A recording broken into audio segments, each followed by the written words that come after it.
নমস্কাৰ বন্ধুসকল, best help in আছামিজৰ আন এটা ভিডিঅ'লৈ আপোনালোকক স্বাগতম জনাইছোঁ। আজি মই কথা পাতিম দেখাম যে আপোনালোকে ইমেজৰ পৰা বা পিকচাৰৰ পৰা আপুনি কোনোবা এখন ফটো তুলিলে সেই ফটোখন কেনেকৈ PDF ফাইলত কনভাৰ্ট কৰিব বা PDF ফাইল বনাব, সেই PDF ফাইলটোত কেনেকৈ পাছপোৰ্ট দিব।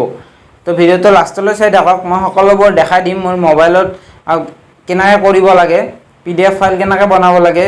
আপোনালোকে PDF ফাইলটো দেখিছে চাগে, এই PDF ফাইলটো কেনেকৈ পাছপোৰ্ট দিব পাৰি ভিডিঅ' চাই থাকক, ভিডিঅ'টো লাষ্টলৈ চাওক, সকলোবোৰ বুজি পাব।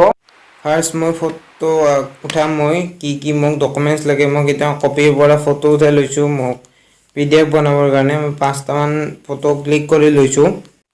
এটা এপ ডাউনলোড কৰিব লাগিব আপুনি, এতিয়া PDF মেকাৰ বুলি ডিছক্ৰিপশ্যনত লিংকটো পাই যাব বা প্লে ষ্টৰতো চাৰ্চ কৰি ডাউনলোড কৰিব পাৰে। ইয়াতে মই কেমেৰাত ক্লিক কৰি দিলোঁ।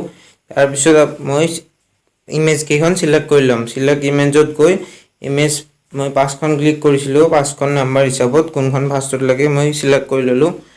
এতিয়া চিলেক্ট কৰি লোৱাৰ পিছত মোৰ ফটোখন অলপ মাৰাত বেয়া হৈছিল, সেইকাৰণে মই ক্ৰপ কৰিব লাগিব। ইয়াতে ক্ৰপ কৰিব পাৰি, মই ক্ৰপ কৰি লৈছোঁ ফটোখন, মোক নালাগা অংশখিনি ইয়াতে ক্ৰপ কৰি ল'লোঁ। এতিয়া ক্ৰপত ক্লিক কৰি দিলোঁ, ক্ৰপ হৈ গ'ল, মোৰ নালাগা অংশখিনি নোহোৱা হৈ গ'ল। তাৰপিছত যদি আপোনাৰ ফটোখন উল্টা হৈ যায় কেতিয়াবা, আপুনি ৰোটেটো কৰি ল'ব পাৰে।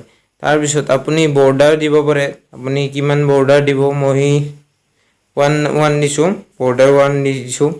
তাৰপিছত আপুনি ইয়াতে চাব পাৰে যে ফটোখন প্ৰিভিউ কৰিব পাৰে, কেনেকুৱা হ'ব PDFটো ডাউনলোড হোৱাৰ পিছত কেনেকুৱা হ'ব PDFটো হোৱাৰ পিছত আপোনালোকে চাব পাৰে। এনেকুৱাকৈ দিব পাৰে বা চাইডৰ ফালে ক্লিক কৰিও দিব পাৰে। এনেকুৱা হৈ গ'ল, আপোনাৰ নেটৰ দৰকাৰ নাই, এইটো মই ডাটাটো অফ কৰি দেখালোঁ এইকাৰণে। তাৰপিছত ইয়াতে আপুনি নাম্বাৰ হিচাপত সজাব পাৰে, কোনটো পেজ ফাৰ্ষ্টত লাগে, কোনটো পেজ লাষ্টত লাগে।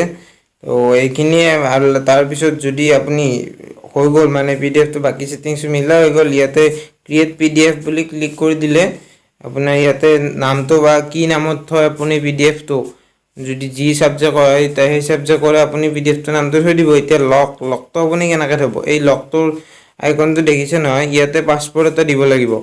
ইয়াতে যদি আপুনি লকটোত মাৰে তেতিয়া পাছপোৰ্ট এণ্টাৰ পাছপোৰ্ট বুলি আহে, ইয়াতে এটা পাছপোৰ্ট দি থ'লে হ'ল সহজ, বা আপুনি যেনেকুৱা থ'ব বিচাৰে। মই 5টা 1 দি থৈ দিছোঁ, অ'কে মাৰি দিলোঁ, ইয়াতে ৰাইট চিন আহি গ'ল। এতিয়া মই ক্ৰিয়েট PDFত ক্লিক কৰিম, ইয়াতে মই নাম এটা দি দিম, মোৰ কম্পিউটাৰৰ নোটছ, সেইকাৰণে কম্পিউটাৰ নাম দি থৈছোঁ। তো ইয়াতে কম্পিউটাৰ বুলি লিখিলোঁ, অ'কে মাৰি দিলোঁ। এতিয়া এইটো PDFটো হৈ আছে, PDFটো ছেভ হৈ আছে।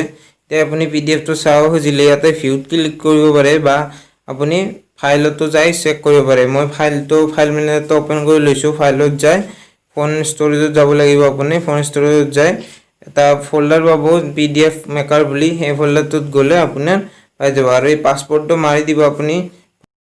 আশা কৰোঁ বন্ধুসকল ভিডিঅ'টো ভাল পালে, আপোনালোকৰ অলপ কথা কিবা শিকিব পাৰিলে বা জানিব পাৰিলে, PDF ফাইল কেনেকৈ বনায় সেইটো জানিব পাৰিলে। যদি ভিডিঅ'টো ভাল লাগিল লাইক এটা কৰি দিব আৰু ছাবস্ক্ৰাইব কৰিব নাপাহৰিবা। আৰু যোনে PDF ফাইল বনাব নাজানে আপোনালোকে শ্বেয়াৰ কৰি দিব ভিডিঅ'টো, তেতিয়া তেওঁলোকেও PDF ফাইল বনাই হেল্প কৰিব পাৰিব বেলেগক আপুনি। তো আপুনি শ্বেয়াৰ কৰি দিয়ক।